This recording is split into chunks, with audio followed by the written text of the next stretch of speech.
awesome talking to you today. I'm super glad that you stopped by. We met, when did we meet? It was a while back. Yeah, it was a couple of years ago, I think, at least. It was a while back, and we actually met here in the studio a while ago. And then I saw you again, whatever it was, a month ago or 2 months ago or something like this. The chamber. Yeah, and you had just, that's right, that's what it was. It was that one of those orientation meetings. Right. Yeah. And you had just purchased a magazine to start a publication, a magazine that you were going to start becoming the publisher of, and it's a magazine that'd been here for a while. And what was interesting about that to me when you told me this was the question that a lot of people then have is, aren't magazines going away? And why would somebody buy a magazine?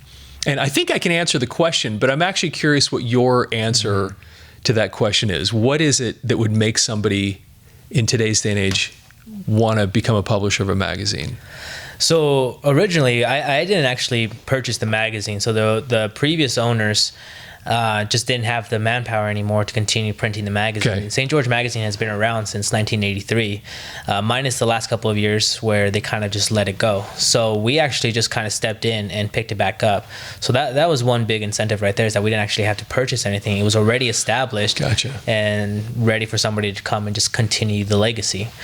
And I was working in Mesquite. I was doing graphic design, and I was also doing website design, and I just wanted to change what I was doing. It was great, but I felt like that I could be doing something more. So I was actually going to start my own magazine, and I was going to call it St. George Elite Magazine. But then when I saw that St. George Magazine was no longer being printed and there was no one managing it anymore, we quickly shifted gears and decided to go with just St. George Magazine, drop the Elite.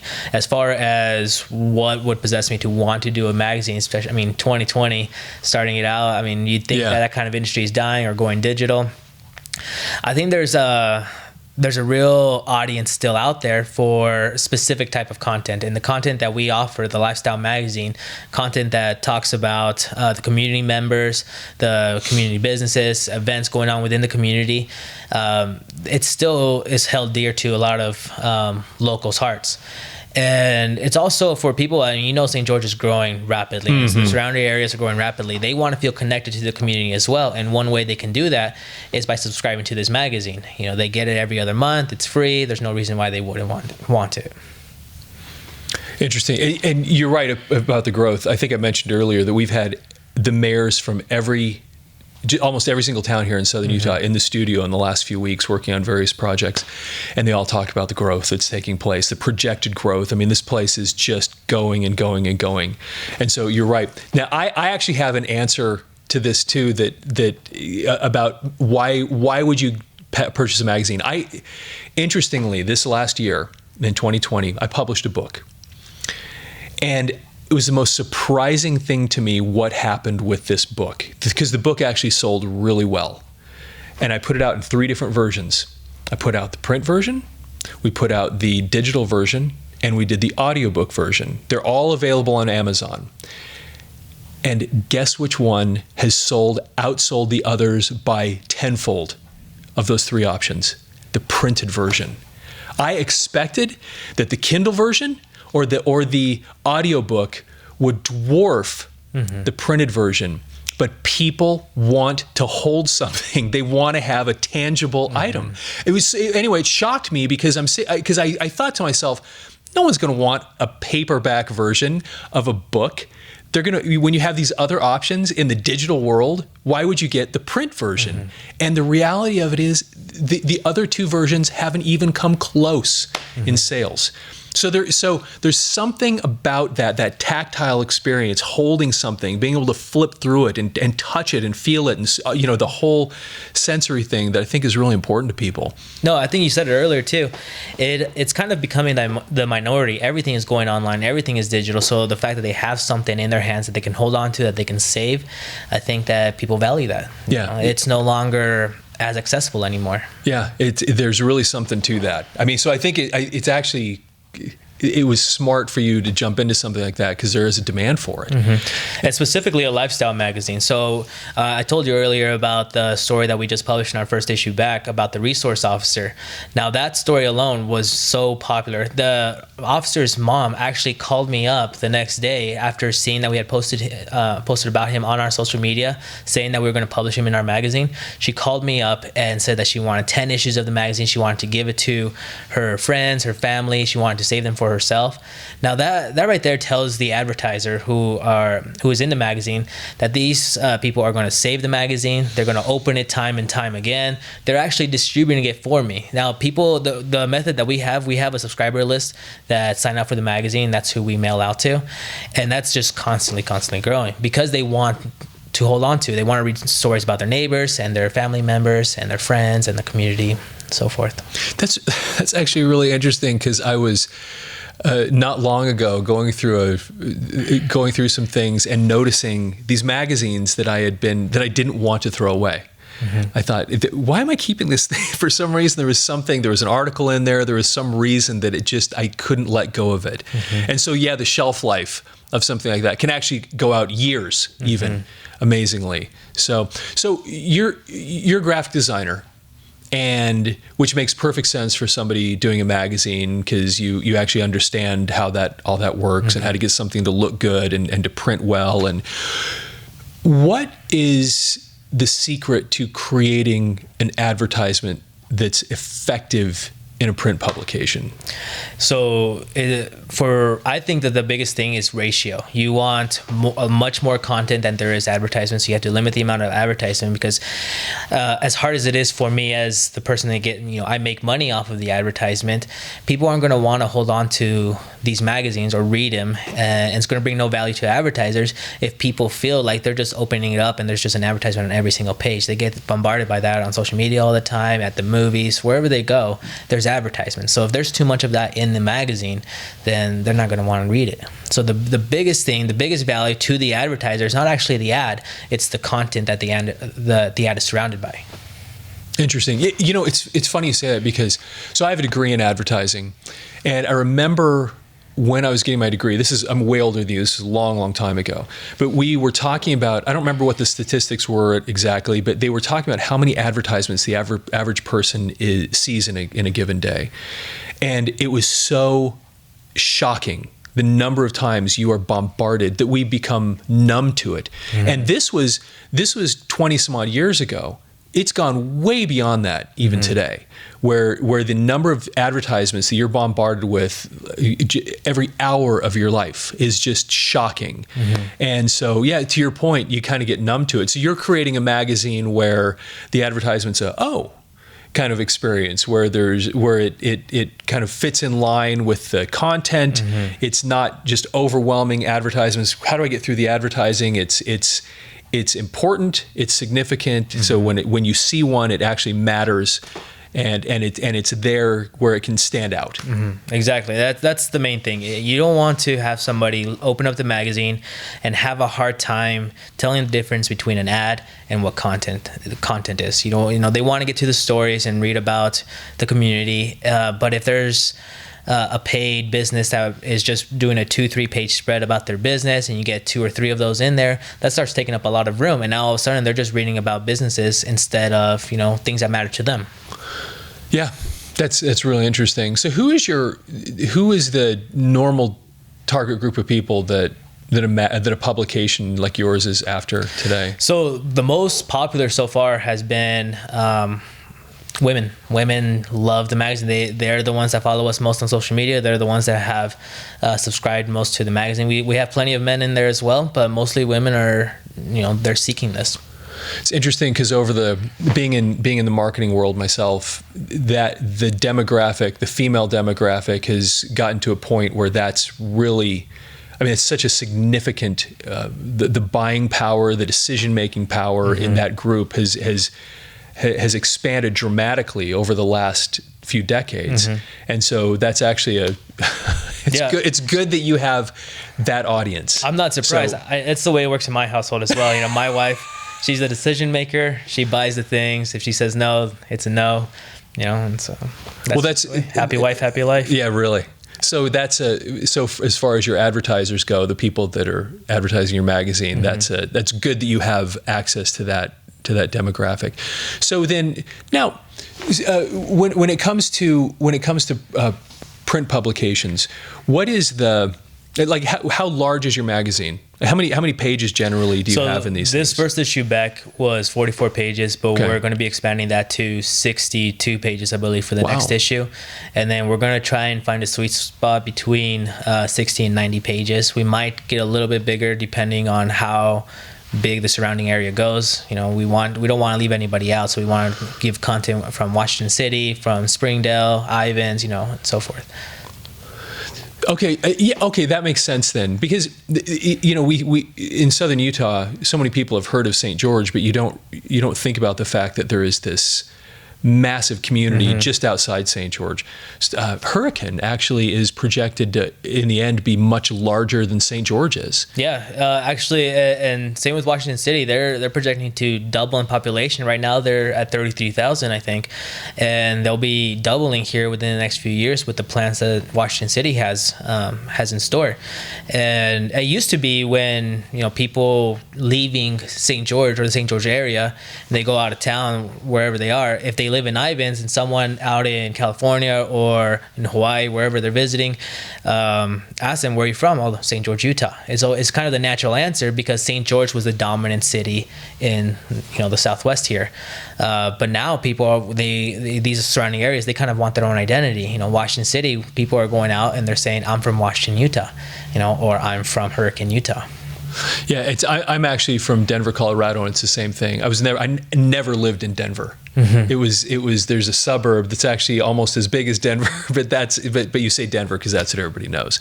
But there's so many communities and so many people, and we're from here, but these other cities are really, really exploding. I'm actually curious now, when you talk to a company about advertising in your magazine, what's the most common thing that they ask you? The first question usually is the amount that we print, which is 10,000 per issue. Okay. They want to know that we give a good reach, we have a good reach within the community. And so, 10,000 is kind of, for us, it's actually kind of the low end. I don't think that you should be publishing any less than 10,000. If anything, our goal is to try and grow to 25,000, 30,000 that we print and send out. Okay. And that's actually a pretty significant percentage of the population. And where do these things end up then, mostly? Most of them are mailed out to targeted communities, trying to get a good spread across Washington County. And then we have a good portion that are the subscriber list, so very specific people that if they don't live within those communities, they can still get the magazine by subscribing online. And then the last about 5-10% of the magazines that we print will go to waiting areas, lobbies, in different businesses, hotels, and that right there, that's a critical piece of this puzzle too. I know that when I was going to school for advertising, that whole idea of getting a publication in a waiting room, getting a publication in a public area where you're going to have person after person after person. So that one piece of distribution is actually a lot of people. And I don't think people often think about that when you have a tangible magazine sitting in a location, the potential reach in that one space isn't just the one person. It can be hundreds. Oh, that's right. The problem with that, though, is also that you're kind of guessing. There's no guarantee there. You're hoping that people, they go into these waiting rooms, they see all the magazines, that they're going to pick up that magazine, they're going to see that ad.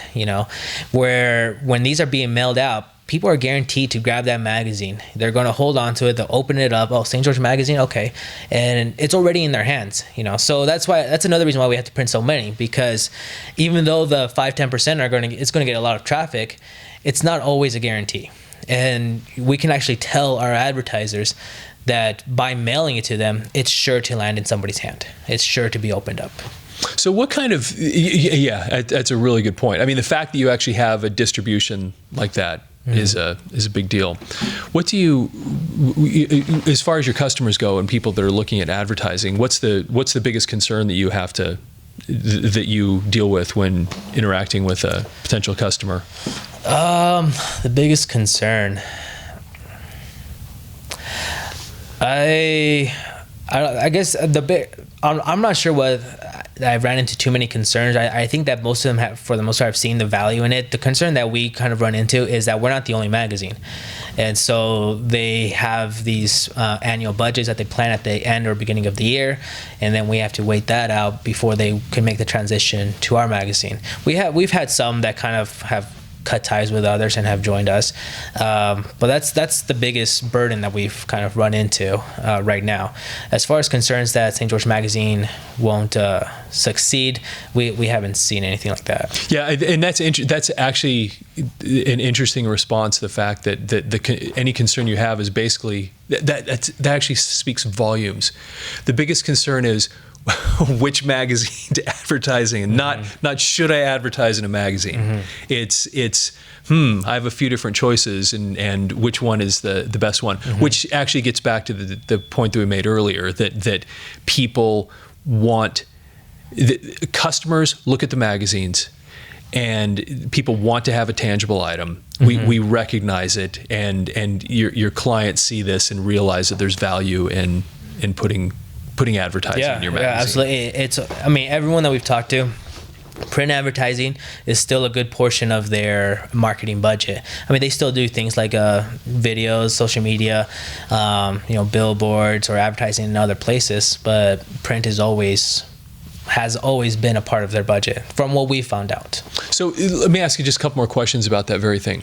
What makes then the advertisement work? I mean, you've seen lots and lots of advertising. Even prior to having the magazine, you're a graphic designer. You see print advertising and advertising in general all the time.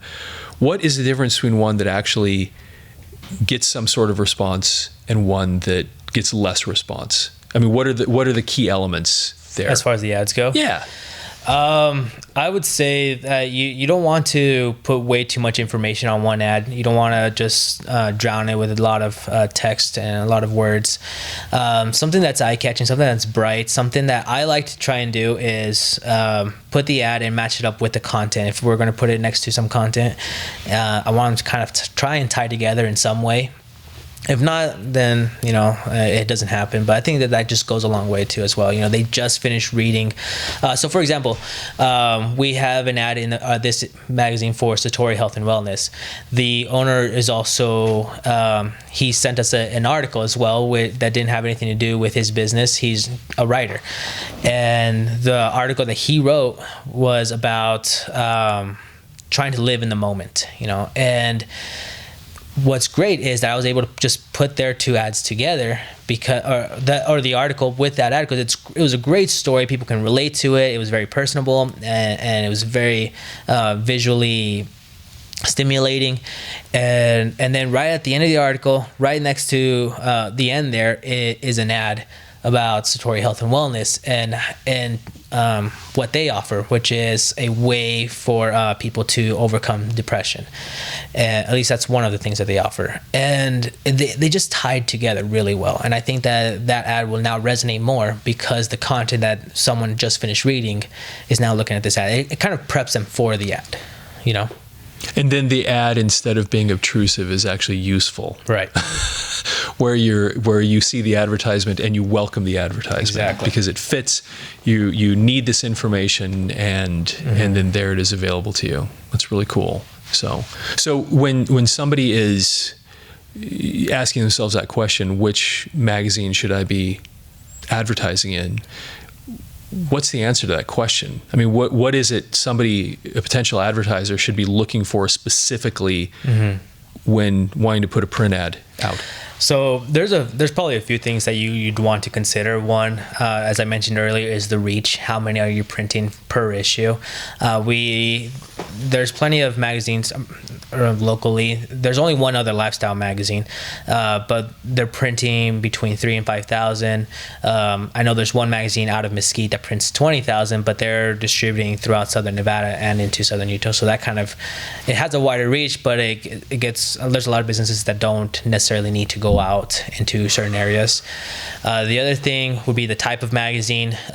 Most magazines will have some sort of niche, and so if you, for example, St. George Health and Wellness, that has an obvious niche into the health and wellness community here. And so if you are a chiropractor, that might be a great option for you because of what their content's going to be like. It ties in with what your ad is going to be. The other thing is the distribution method. So there are many here that rely on putting their magazine on stands in grocery stores or at the hospital, wherever, and depend on people to pick it up and take it with them. Versus like ours, where there's a couple of others that will actually mail it directly to the consumer. Now, the problem with that is that's just an extra expense. You have to pay for postage and delivery costs to get it there. So you definitely want to consider that, though, as the advertiser. You want to make sure that it's being seen by as many people as possible. You want the most bang for your buck. And then, just how well is it established? So magazines come and go constantly. As far as I know, St. George Magazine is the longest running magazine, being that it started here in the community in 1983. Now, aside from those last couple of years, of course, but it's been here for 40 years. People know that they can advertise in that magazine and that consumers are going to want it. It's something that they expect every other month now. They've been used to receiving this magazine. Yeah, the stability of it does make a huge difference. It is really interesting. To your point, I'm from Denver, Colorado. I've lived there most of my life, and it was interesting watching magazines start, stop, come and go all the time, and then to have one that actually stuck around, a local magazine. There were a few of them that you look at and go, "This is one that I can rely on. It's been around for a while, and it's going to stay." And everybody, there's credibility in it because it's been around for so long. And so there's a lot more opportunity for the end audience to take the magazine seriously when that's the case. Yeah, that's really useful. So just last thing here. What makes a successful entrepreneur? Because what you're doing here is an entrepreneurial activity in a way. Even though it's an established thing, you've stepped into in a new role like this. What is it that makes a guy like you successful with it? So this is my first jab at it, but the one thing that I've already learned right off the bat is accountability. You have to make sure that you are being responsible for your own success. Every morning I wake up, I have my schedule of things that I need to get done that day, and I make sure that every one of those things is crossed off by the end of the day. I think I mentioned earlier that my wife has now joined me in this venture, and we work together. So she's taking on the sales side of things. I take on everything else.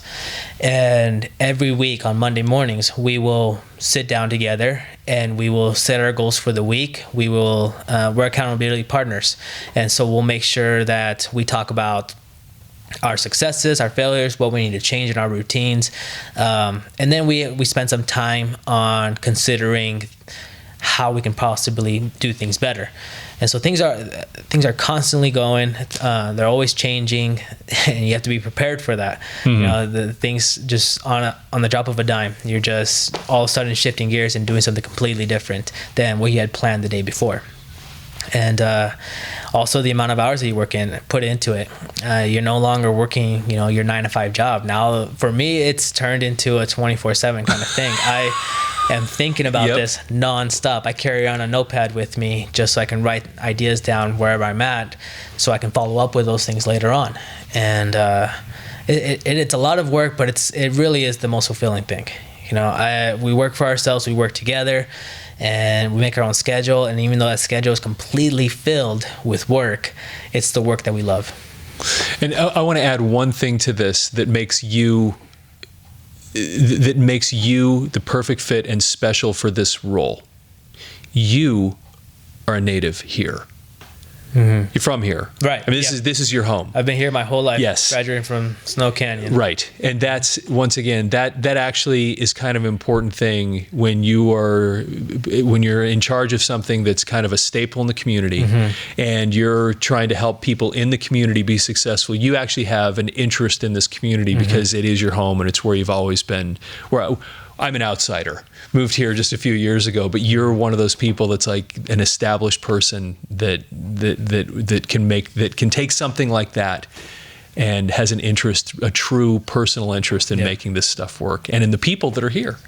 So, hey man, it's awesome talking to you. Yeah, I mean, it really is. Here. Thank you. Because like I said, we met a while ago, and then to be able to reconnect and visit like this is pretty awesome. So it's cool. Hey, thanks for taking the time to be here too. Thanks. Awesome, man.